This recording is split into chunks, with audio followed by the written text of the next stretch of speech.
Hello everyone, thanks for checking out the video. It's hard to believe it's been so many years since Endgame has came out. I'm a big fan of the MCU. I've been in since Iron Man 1, and this is no way me critiquing these films or trying to say they're bad or not well written.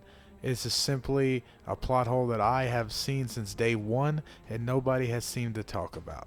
Like how Captain America not returning must affect the timelines. And why did he turn into Joe Biden? And how did Thanos get his whole army back with such a small amount of Pym particles? And there are plenty of videos on YouTube talking about these exact things and breaking them down. And I actually agree with pretty much everything I hear on here. But that's not what we're here to talk about today. Alright, so let's get into it. We're going to break down the scene where Rhodey asks Professor Hulk this question. Wait a second. Let me ask you something.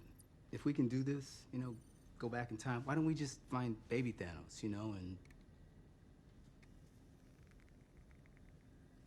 And then from here they go on to list all the movies that have time travel and how it works like that. And then Professor Hulk responds by saying this. I don't know why everyone believes that, but that isn't true. Think about it. If you travel to the past, that past becomes your future.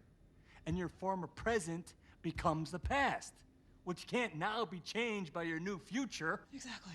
And what Professor Holt is explaining here is absolutely correct.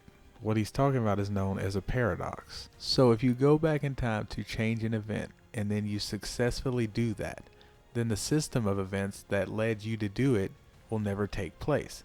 So an example would be, let's say you'd like to go back in time and stop the assassination of Abraham Lincoln. Well, if you do that, well then you never learned about it in history class. And it has to work on a closed loop.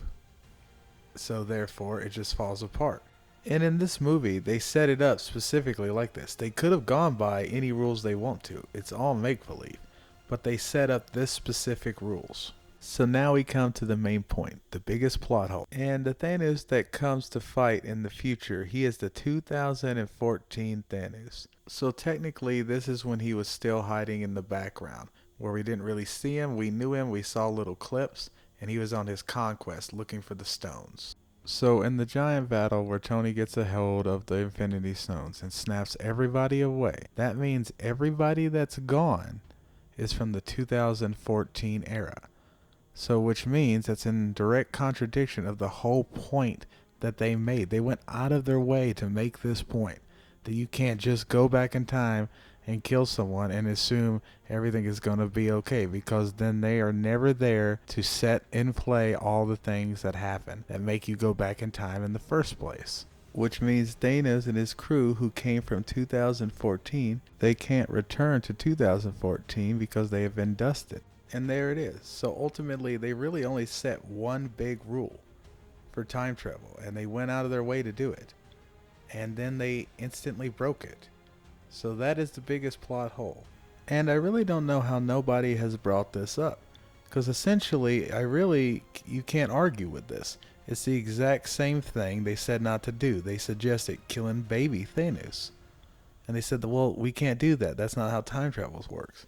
But then they just killed 2014 Thanos. So if he's gone from 2014, that means he's not there to make all the rest of the movies from that point happen. And it wouldn't be that big of a deal if they wouldn't specifically had said that and then did it. So I guess that's really about it. So don't forget to like and subscribe and comment. Do everything to help that algorithm. And please make sure to leave plenty of comments. I'm interested in hearing what you guys think about this. Thanks for watching, and until next time.